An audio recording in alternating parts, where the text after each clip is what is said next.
Gender के बारे में बताए थे, जेंडर के डिफिनेशन लिखवाए थे, उसका एग्जांपल्स लिखवाए थे। और काइंड्स ऑफ जेंडर कहते कि हेडिंग कर लीजिएगा। There are 4 types of gender. Number 1 heading कीजिएगा, बताए थे मैस्कुलिन जेंडर। नंबर 1 हेडिंग कर लीजिएगा मैस्कुलिन जेंडर,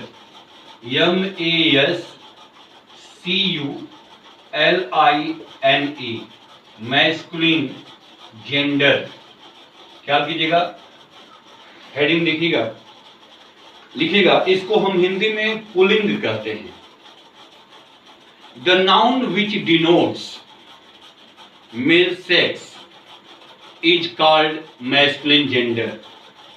फिर से देख लिए, the noun which denotes male sex is called masculine gender.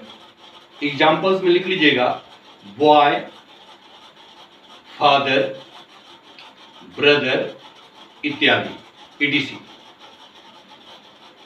यानी वह संज्ञा जो केवल पुरुष को संकेत करता है, पुल्लिंग्स केवल पुरुष को इंगित करता है, उसे हम मैस्कुलिन जेंडर या पुल्लिंग कहते हैं। अब दूसरा हेडिंग कीजिएगा फेमिनिन जेंडर। ख्याल कीजिएगा, दूसरा FEMININE, फेमिनिन जेंडर। इसको ख्याल कीजिएगा, हिंदी में कहते हैं स्त्रीलिंग। इसका डिफिनेशन लिख लीजिएगा, the noun which denotes DENOTES denotes female sex is called feminine gender। यानी वह संज्ञा जो केवल स्त्री जाति का बोध कराता हो, उसे हम स्त्रीलिंग कहते हैं। इसका एग्जाम्पल लिखिएगा गर्ल, मदर, कामा, सिस्टर etc। अब आ जाइए वाला तीसरा हेडिंग कीजिएगा कॉमन नाउन। ख्याल कीजिएगा, कॉमन नाउन इसको कहते हैं हिंदी में उभयलिंग। The noun which does not qualify the sex. फिर से देख लीजिएगा, the noun which does not qualify, QUALIFY, qualify the sex. Qualify के जगह पर बहुत अच्छा शब्द होगा specify, SPECIFY, specify the sex but only indicates INDICATES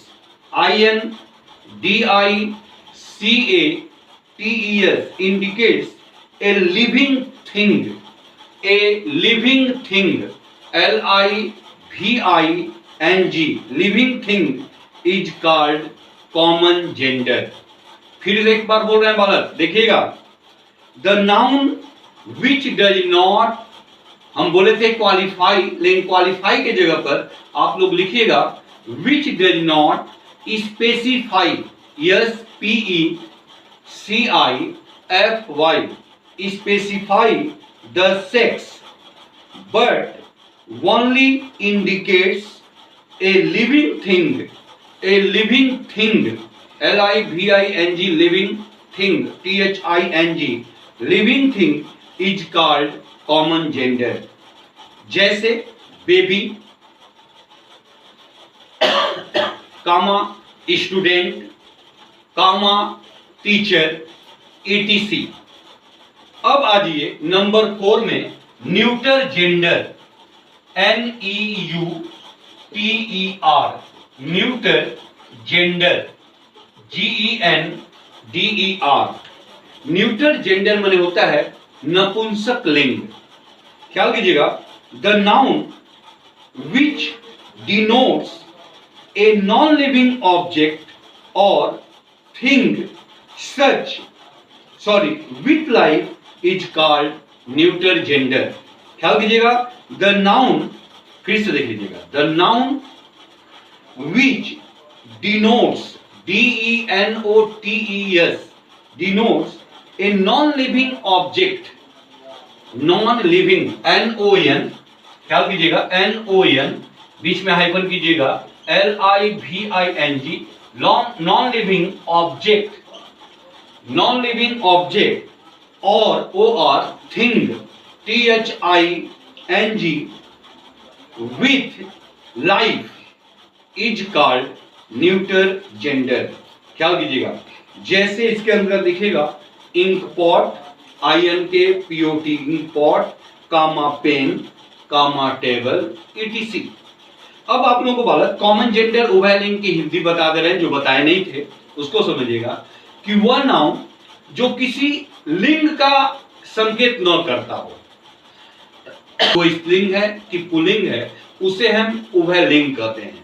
जैसे एग्जांपल्स में टीचर, टीचर से ये पता नहीं चलता है कि वो स्त्रीलिंग है कि पुल्लिंग है, लेकिन आप जब नरेशन बनाते हो तो टीचर के साथ हम ही का प्रयोग करते हैं, और टीचर के साथ जब तक लेडीज शब्द का प्रयोग ना हो तब तक सी का प्रयोग हम नहीं करते हैं, वो अलग चीजें हैं। लेकिन टीचर स्टूडेंट से किसी सेक्स का पता नहीं चलता है, इसलिए उसे उभयलिंग कहते हैं। अब न्यूटर जेंडर वो चीज है जिसके साथ निर्जीव वस्तुओं का, नॉन लिविंग ऑब्जेक्ट चीजों का वर्णन होता है, उसे हम नपुंसक लिंग कहते हैं, जिसके अंतर्गत आप लोगों को पेन, टेबल इत्यादि बताया गया। अब बालक ख्याल कीजिएगा, इसके बाद जैसे ही noun and case, noun and number आप लोगों को पढ़ाएंगे, उसके बाद रूल्स लिखवाना शुरू करेंगे, और इसलिए ये सब जरूरी है कि आप नोट्स अपना तैयार कीजिए, क्योंकि बालक ये कॉम्पिटिटिव ग्रामर चल रहा है, और इसका जितना अच्छा नोट्स बनाओगे उतना ही आपका भविष्य भी बहुत अच्छा रहेगा और आगे की लड़ाई भी आपकी अच्छी रहेगी। इसलिए बालक कल पढ़ाएंगे आप लोगों को नाउन एंड द केस।